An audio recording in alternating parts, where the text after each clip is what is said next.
France. June 1944. A grey dawn seeps through the cracks of a stone farmhouse turned command post. The air smells of oil, damp earth, and cigarette smoke. Inside, Wehrmacht officers hunch over maps littered with pins and notes, the front line somewhere between Cannes and Saint-Lô. A radio crackles softly in the corner, spitting bursts of static and faint Morse code. The operator adjusts the dial, brow furrowed. Then, a voice breaks through. German. Calm. Precise. Reading out coordinates. At first, they think it's one of their own units reporting in. But the operator's hands freeze. The voice is listing their position. Grid by grid. Battery by battery.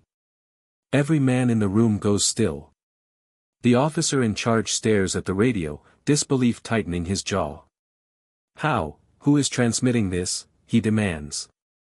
No one answers. The static hisses like a warning. And then, distant thunder rolls, artillery fire, exactly on those same coordinates. The farmhouse shudders. The lamps flicker. In that instant, the German officers understand, their secret network, their lifeline, isn't secure. The enemy isn't just hearing them. The enemy is talking back. Long before that morning in France, the German army believed it had mastered the invisible world of communication. No army in Europe moved faster, struck harder, or coordinated with such ruthless precision as the Wehrmacht. Behind every blitzkrieg was not just steel and fire, but signal discipline. From the first campaigns in Poland to the fall of France in 1940, German radio operators were the unseen backbone of conquest. They spoke in clipped tones and coded phrases, carrying the orders that made panzer divisions move like liquid metal across Europe. Each regiment, each tank unit, each air squadron relied on the pulse of Morse code, an invisible symphony of war. At the heart of it all was faith in German engineering. Their Enigma machine, a marvel of cryptographic design, was said to make messages unbreakable. Every keystroke passed through a labyrinth of mechanical rotors, scrambling words into chaos. To the men who used it, Enigma was not just a device, it was armor. They believed that as long as their codes remained secret, the Reich remained unstoppable. When Hitler's armies invaded the Soviet Union in June 1941, their communication systems performed flawlessly. Field radios carried updates from the vast steppes to Berlin situation rooms. Officers trusted their networks implicitly. They had no reason not to. But behind the lines, a different kind of war had already begun. In dark rooms across Britain, mathematicians and linguists at Bletchley Park were listening. Not to speeches or intercepts of propaganda, but to the hum of enemy transmissions.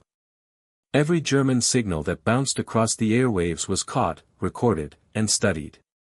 At first, it seemed impossible to decipher.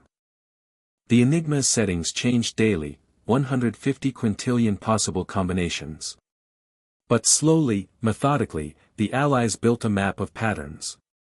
They discovered operator habits, message timings, repeated phrases, the tiny cracks in German perfection. And when the first decrypted message appeared on paper, the war shifted forever. The enemy's secure voice was no longer private. The British called it ultra, intelligence so secret that even generals in the field weren't told its true source. Meanwhile, across the Atlantic, the United States Signal Corps was preparing its own revolution. When America entered the war in December 1941, it brought not only manpower and machines, but radio expertise honed through decades of civilian innovation. American engineers had built the first frequency-hopping transmitters, portable field sets, and radar-linked communication arrays. They didn't just listen, they learned to trace. By 1943, Allied intercept stations stretched from Iceland to North Africa, from India to the Aleutians. Every time a German unit transmitted, its signal left fingerprints, direction, duration, and tone. Teams triangulated these invisible trails, marking coordinates on large plotting maps. In effect, the Allies could see enemy divisions before even a scout plane took off. To German officers, this was unthinkable. Their pride in technical precision blinded them to how vulnerable their systems had become. They believed their codes unbreakable, their radios untouchable. They never imagined the enemy could not only listen, but answer.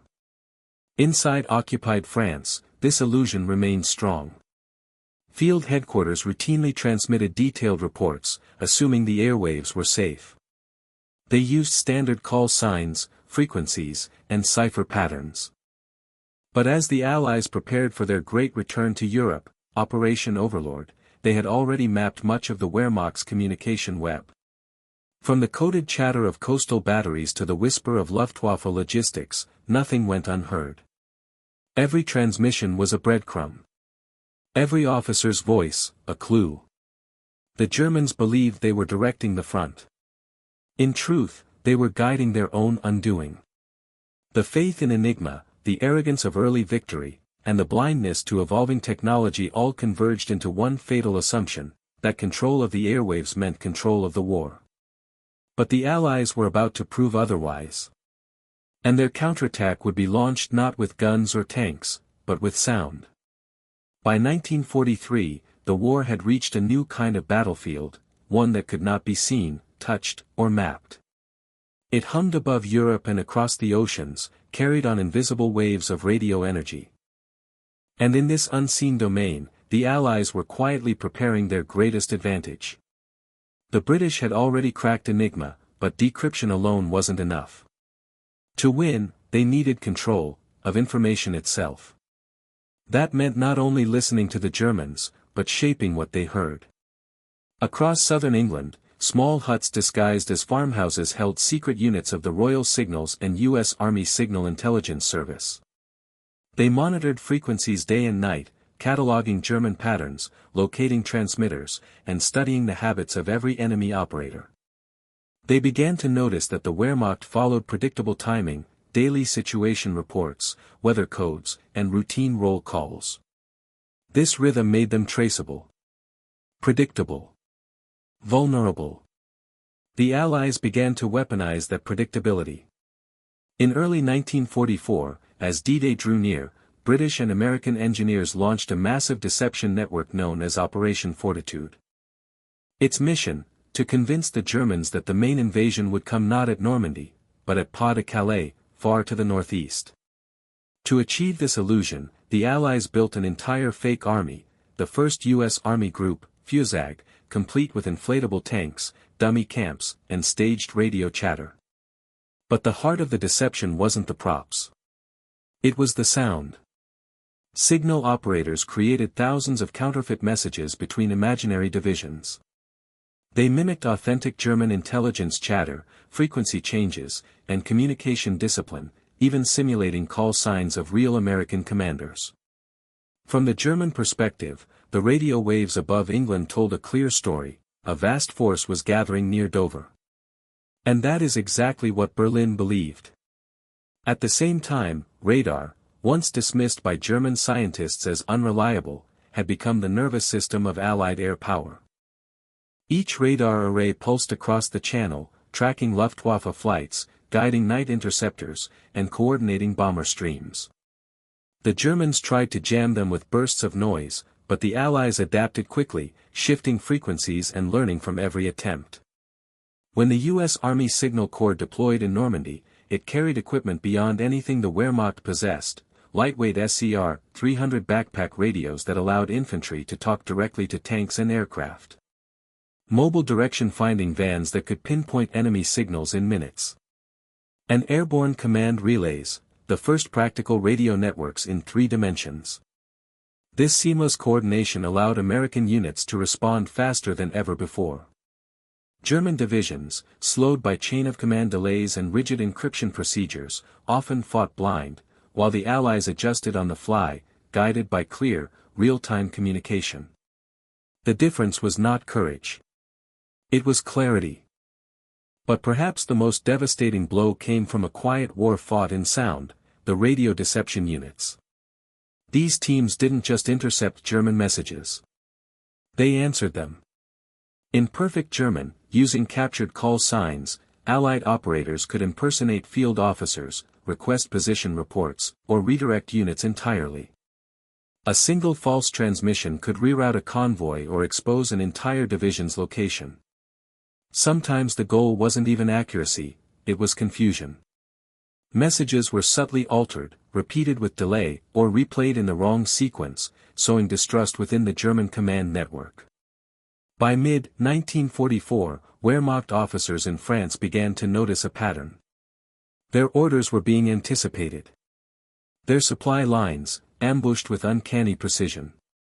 And when they checked the radio logs, the truth crept in like cold wind, their trusted frequencies were no longer theirs alone. The Americans had turned communication, the very symbol of German efficiency, into a weapon of chaos. And as Allied armies prepared to cross the Channel, they did so with one certainty: every signal the Germans sent would help guide their own defeat. The battle for France would not begin with the first gunfire, but with a voice, carried through static, echoing in perfect German, broadcasting the truth the Wehrmacht refused to believe. Every battle in Normandy had a front line, a muddy road, a hedgerow, a riverbank. But there was another front line, one without uniforms or trenches. It existed inside wooden shacks filled with wires, dials, and the faint hum of electricity. Here, the war was fought by listeners. They were the radio intercept operators, young men and women barely out of school, trained to recognize patterns, tones, and call signs faster than the human brain could translate words. To them, the enemy didn't have a face. He was a rhythm. A frequency. A pulse of Morse code tapping through the night. They called it the Y service in Britain, and signal intelligence units in the U.S. Army. Their job wasn't to shoot, but to hear. Each operator was assigned a narrow band of the radio spectrum. They wore headsets for 12 hours straight, copying every signal, every pause, every hesitation. Over time, they learned that the voices of German transmitters. One operator always paused slightly between words, another tapped his Morse too fast, another too neat. They could identify units simply by how they sent their messages. One veteran later said, "You could recognize a whole division by its rhythm, like a drummer playing the same beat every day." It was this human instinct that machines couldn't replicate. When the Germans switched encryption systems or changed procedures, the listeners adapted instantly. They caught mistakes, repetitions, and the subtle fingerprints of panic. In this world, silence was often the loudest clue. When a frequency went quiet, it meant movement. When static replaced a familiar signal, something, or someone, had gone missing. Meanwhile, in the field, American forward signal teams brought this invisible network directly to the front. Tiny direction-finding units, nicknamed RDF hounds, set up antennas in hedgerows and church steeples. By triangulating intercepted transmissions, they could map the position of hidden German artillery, headquarters, or tank convoys, often within hours. It was intelligence with a heartbeat. Before a shell was fired, they already knew where to aim. One U.S. operator remembered hearing a German armored column transmitting from a wooded hill near St. Lo. The pattern matched a known panzer unit. He relayed the coordinates, and within minutes, Allied artillery zeroed in. By dawn, the forest was burning. The tanks never reached the front. All from a few seconds of intercepted sound. But the most surreal moment came weeks later, during the breakout at Avranches. The Germans, desperate to regroup, switched to older backup frequencies, assuming the Allies had lost track. They began issuing coded movement orders in the clear. Unfortunately for them, Allied units had been listening for days. When one German colonel transmitted his fallback plan, Allied signal corpsmen quietly recorded his message, and moments later, rebroadcasted it back on the same frequency with minor alterations. The altered version redirected an entire German supply convoy, straight into an ambush. The colonel survived, but his men never forgave the radios that betrayed them. From that day, some German units refused to transmit at all. Orders were carried by hand, often too late. Command broke down, not from bullets, but from doubt. For the German operators, the experience was maddening. They followed procedure, encryption, discipline, everything drilled into them since training. And yet, the Allies always seemed to know. What they didn't realize was that their signals intelligence, though technically advanced, was built on arrogance. They believed their encryption was unbreakable, their frequencies untraceable, their discipline perfect. They forgot that war is not only about machines, it's about humans listening to other humans. A British cryptographer later said, "We didn't need to read every message. We just needed to hear enough to know what they feared." And what they feared, by 1944, was silence. As the Allies advanced through France, captured German radios filled intelligence depots. Technicians found units tuned to frequencies the Allies had been using for months, proof that the Wehrmacht had tried, in vain, to decode their counterdeception. The final irony was devastating. The same precision that had made the German army formidable, its rigid hierarchy, its trust in code and routine, became the very flaw that destroyed its communication web. In a system that prized obedience, no one dared to question a voice that sounded authentic. By the time they realized those voices belonged to their enemies, the front had already collapsed. When historians look back on Normandy, they see the beaches, the tanks, the courage.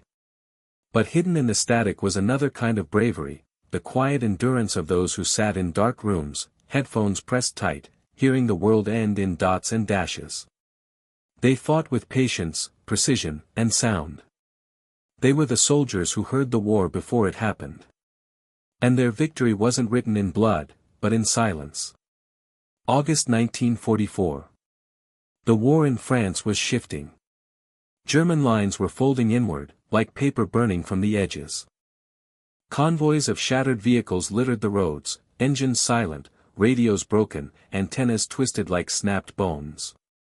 In one abandoned command truck near Falaise, Allied troops found a German field radio still humming faintly. The last entry in its logbook read only, "No contact with Corps HQ, transmission uncertain. Awaiting orders." No orders ever came. The frequency was quiet now, just the hiss of static, like a dying breath of an army that had once believed its voice could never be silenced. For the Americans and British who had fought the invisible war of frequencies, that silence was victory. Not a loud one, not the kind with parades or medals. But a victory measured in seconds, in every intercepted signal that saved a battalion, in every decoded message that shortened the march to Paris.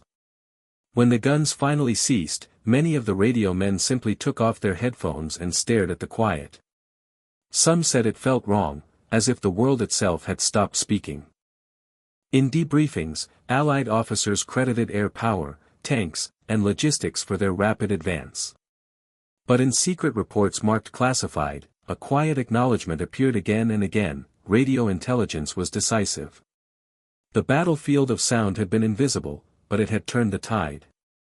Years later, one of the surviving German officers, who had once mocked the clumsy American radios, was interviewed for a documentary. He was asked what moment he realized the war was truly lost. He didn't mention the Allied landings, or the fall of Paris. He said softly, "When I heard my own coordinates on an American frequency, I knew we were finished." His voice broke on the word finished. Because in that moment, he understood that his enemy wasn't just stronger, they were listening. And listening, in war, is the purest form of power. In the decades that followed, the lessons of that invisible war shaped everything. The NSA. GCHQ.